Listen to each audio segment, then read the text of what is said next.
Okay class, so today we are going to study about vector. Let us first take an example.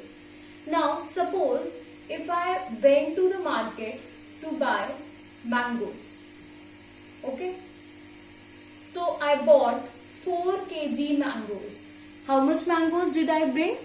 I bought 4 kg mangoes. Now this is complete. This value of mangoes is complete in itself. It is telling the unit how much mangoes did I bring. I bought 4 kg mangoes. But if in case I talk about, let us suppose my friend told me that his home is 2 kilometers away from my home. Okay, his home is 2 kilometers away from my home. But to reach his home, what I must know? I know the distance, but what else should I know? For reaching his place, I must know the direction also. Okay, because if I don't know the direction, I will be confused in which direction I have to move, east, west, north or south. So if he want me to reach his place, his home, he must tell me that his home is 2 kilometers north from my home. Now I will be able to reach his home easily. Okay. So when we see these mangoes, we talk about 4 kg. This is complete in itself. It is telling the whole information about the mangoes I bought.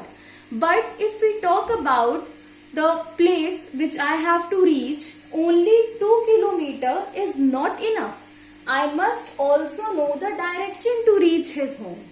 So there are some quantities which have some physical quantities which have only magnitude, or we can say the numerical value, and these are known as scalar quantities. Okay, these scalar quantities have no direction. As you can see in this case of mangoes, it has no direction. We are only talking about 4 kg mangoes. Okay, but there are some other physical quantities which has magnitude, but it also requires information about the direction. Then only it is complete.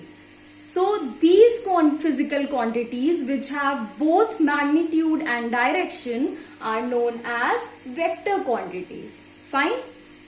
So scalar quantities are those physical quantities which have only magnitude but no direction, and these scalar quantities obey simple laws of algebra. Okay. An example of these scalar quantities could be mass, distance, speed, temperature, etc. If I talk about temperature, now I asked one of my friend, suppose he has some fever, so he told me that I have 99 degree Fahrenheit fever. Fine. So this is complete in itself. It does not require any information about direction. So temperature is also a scalar quantity. But if I have to reach my friend's place, I must know the direction, and that is why displacement, okay, displacement is a vector quantity. Displacement has both magnitude and direction, and that is why displacement is the vector quantity. In the same manner, velocity, force, acceleration, all these are vector quantities. But these scalar quantities, they obey simple laws of algebra for addition. But in vector quantities, see, this is the necessity. This is the necessary condition for vector quantities, as they need to obey vector laws of addition. Okay, they cannot be added with simple laws of addition. They need to obey vector laws of addition. Fine. Addition, vector laws of addition, they consider the angle given between the two vectors, and that is why the vector quantities should obey vector laws of addition. Now we will talk about representation of these vector quantities. So as you can see in this figure that I have drawn a vector. So a vector quantity can be represented like this, and this is the tail and this arrow is the head. Fine. So any vector quantity, let us suppose take example of velocity. So it will be represented like this. Okay. An arrowhead over the physical quantity. This will be represented like this. Now it is known as velocity. Fine. Now if we talk about its representation, this arrow, this represents this head. We say it represents the direction. What does it represent? It represents the direction. But this length, it represents the magnitude of the vector. Okay. This represents the magnitude of a vector. Let us suppose there is 10 meter per second speed in east direction. Okay. So now if we have to represent this vector, we will draw this vector. This represents the direction, so it will be in east direction. It should be east facing, and this length of the this vector represents the magnitude, which is 10 meter per second, and this is the representation of the vector, which is 10 meter per second east. Fine. Now if we talk about this quantity, if a vector is written like this, okay, then what does it represents? It is what? Mod of vector A. We call it mod of vector A. What does mod of vector A represent? It represents the magnitude of vector A. Fine. And this mod of A gives us only the magnitude of vector A, not the direction.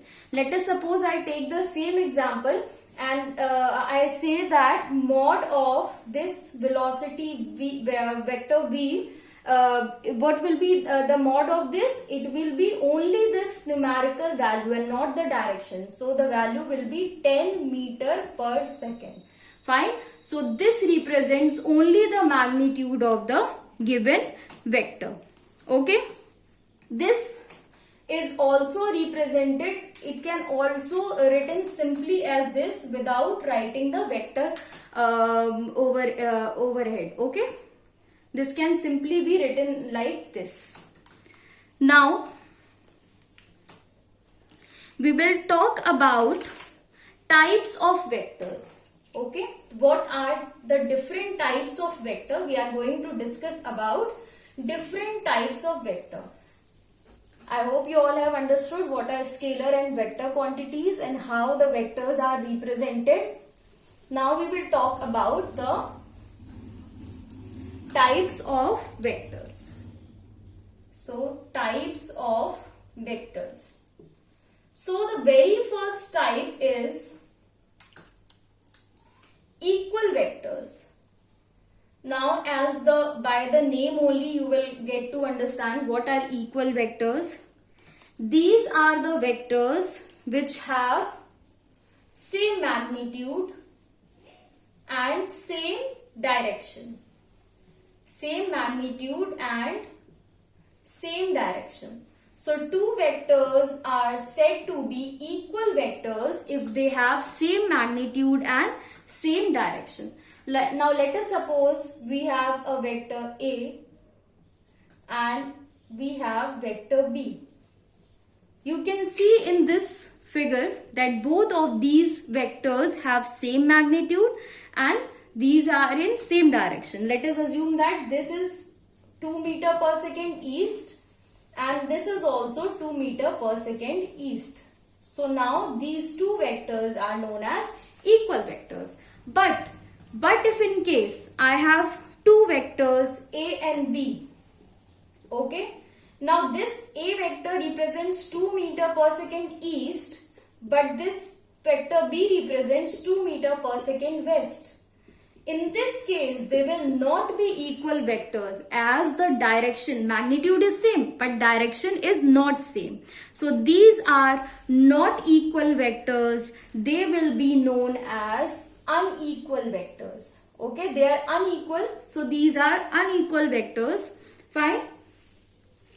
Now, there is a concept in case of equal vectors. It is known as parallel shifting. Okay. So what is parallel shifting?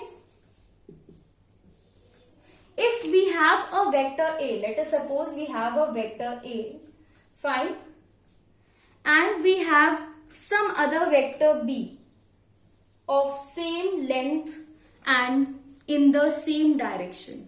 Now, if this vector B is displaced parallel to A, it remains equal in any condition. Fine. So if A is this vector, if it is displaced and it is made to shift here, then also it will remain vector A and equal to this vector. Fine. It will not change, provided that its magnitude and direction remain same. The magnitude as well as the direction should remain same. Then only it will follow the concept of parallel shifting. Fine. Now next type of vectors are negative vectors. We have just now studied the equal vectors. Now next type of vectors are negative vectors. Now what are negative vectors? Now if let us suppose I have two vectors. This is vector A and this is vector B. As you can see that vector A is equal in magnitude, but it is opposite in direction to vector B. Therefore, vector B will be called negative of vector A. Okay? Equal in magnitude,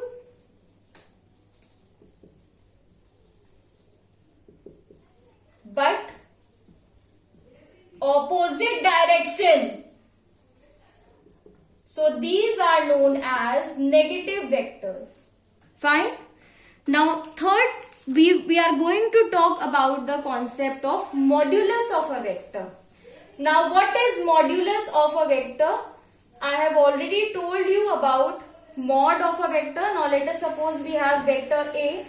What this represents the modulus of a vector, and this mod gives us the information about length or magnitude of the vector. Okay. So this gives us information about length or magnitude of a vector. So mod of vector A is A. Fine. If we suppose an example, if this is vector A, 5 Newton east, now what will be its mod equal to? It will be only equal to 5 Newton. Fine. Now fourth type of vectors are parallel and anti-parallel vectors. Now what are parallel and anti-parallel vectors? So parallel vectors, we first talk about parallel vectors. What are parallel vectors? Now let us suppose this is some vector A and this is vector B. Fine. As you can see that these vectors are in same direction. Fine. And thus the angle theta between these two vectors will be equal to 0 degree, and thus these vectors are known as parallel vectors. Now if we talk about anti-parallel vectors, what are these? Anti-parallel vectors are those vectors. Now let us suppose this is vector A. This is vector B. As you can see that these vectors are in opposite direction, and if we join them tail to tail, this is vector B and this is vector A. Now if we join them tail to tail, what will be the angle between them? The angle between them will be 180 degrees. So in case of anti-parallel vectors, the angle between them is always 180 degree. Fine. Now fourth type of vectors are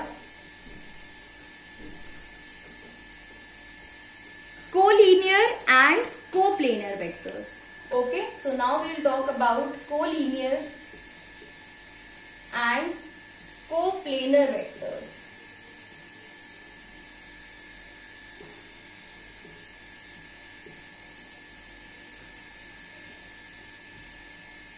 So what are collinear vectors? As the name suggests, either these vectors act along the same line or along parallel lines. Now let us suppose this is a line given to us and there is one vector this, and this is vector A and this is vector B.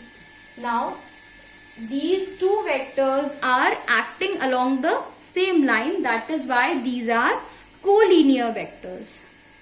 Now if we talk about coplanar vectors, what are coplanar vectors? When the two or more vectors act along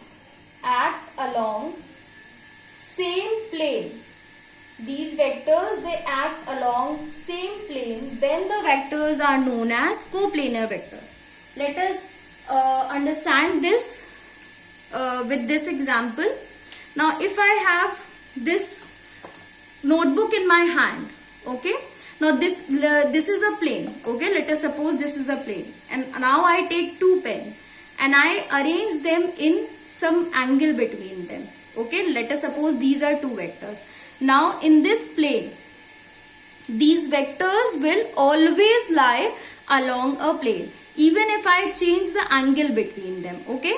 Now I make it 90 degree or more than that, fine. Now if I take them in along a straight line, 180 degree angle between them, then also they will represent coplanar vectors. They are in the same plane, fine. We can say that two vectors are always coplanar. They will always lie in the same plane. So two vectors will always be coplanar, fine.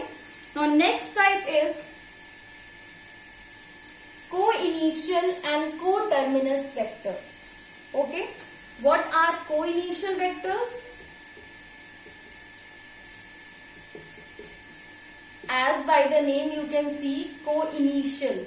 Okay, so the vectors, two or more vectors which have the same initial point. Let us suppose this is point O. This vector A is generating from this point O, then vector B also from this same point, and vector C from also the same point. So these vectors A, B and C, they are co-initial vectors. They are originating from the same point, same initial point O. Now if I talk about co-terminus vectors, what are co-terminus vectors? If two or more vectors, they have common terminal point. Now let us suppose this is vector A, this is vector B and this is vector C. So you can see that these three vectors, vector A, vector B and vector C, they have a common terminal point. That is why these three vectors are known as coterminous vectors. Now we will talk about the third and very important type of vector. Okay, this is a very important type of vector. We are going to talk about unit vector. Now what are units? You can see the name unit. Whenever we hear about unit, what comes in our mind? 1. Yes? So you are right. The magnitude of these unit vectors is always equal to 1, or we can say the magnitude is always unity. Okay, so we can write that if A is a unit vector, then its magnitude is always equals to 1. Now these unit vectors have the symbol of their own. These unit vectors are represented as, now let us suppose A is a unit vector, so it is represented as this, and we read it as A cap.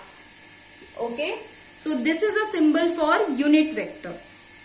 Now to find the value of unit vector, there is a formula that we consider, and this formula says that unit vector A is equals to vector A upon magnitude of vector A. This can also be written as vector A upon A. Fine. So this is the formula to find unit vector A or A cap. Okay. This unit vector, what is the function of this unit vector? What is this used for? There is only one use of these unit vectors. They give direction to a vector. They only give direction to a vector. These unit vectors have no dimensions. These have no units and no dimensions. Fine. These unit vectors have no units and no dimensions. Now there is one more thing you must know about these unit vectors. If there is a vector A, let us suppose there is a vector A. So this vector A can be expressed as the magnitude times the unit vector along its own directions. Okay, so this vector can be represented as magnitude of this vector A times the unit vector A along its own directions. Fine. So if we have to find some vector A, we can use its magnitude with its unit vector. Fine. Now the last type of vector which we are going to discuss is also one of the important types of vectors, and it is the zero vector. Now you will ask, what is the use of zero vector? What is zero vector? So the zero vector has a wide use in case of vectors. We will explain it broadly when we will study the properties of vectors. Fine. But before that, this zero vector is also known as null vector. Okay. It is also known as null vector, and it has zero magnitude and has arbitrary direction.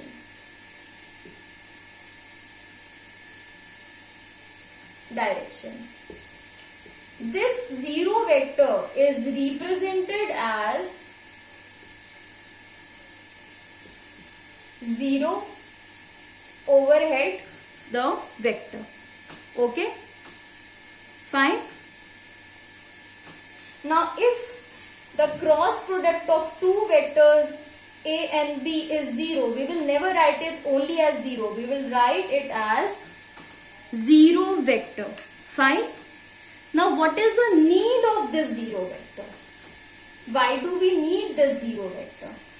So to answer this, I will tell you, if, let us suppose if A is a vector and B is a vector, and the subtraction of vector B from A is, if this A vector is equals to vector B, then the subtraction of vector B from vector A, what will be it represented as? Zero vector. Okay. So the resultant need to be a vanishing vector.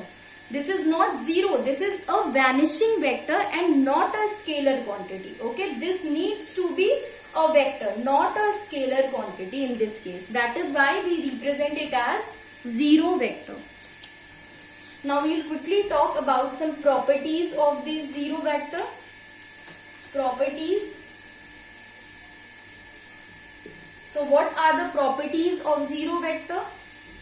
So first property is, if A is any vector, okay, and if we add it with a zero vector, it will always give us the same vector back. Okay. Now second is, let us suppose lambda is any real number. This real number multiplied by zero vector, it always gives us zero vector. Fine. Now third property is, if A is any vector and zero number is added to this A vector, it will always give us zero vector and not only zero. We will not only call it zero, it is a zero vector. Fine. This fourth property is, let us suppose that lambda and mu are two non-zero real numbers. Okay. Then lambda of vector A is equals to mu of vector B can hold if both A and B are zero vectors. So class, this was all about the introduction to vectors and its properties and its types and its properties. Hope you all understood this. We'll see you in the next class.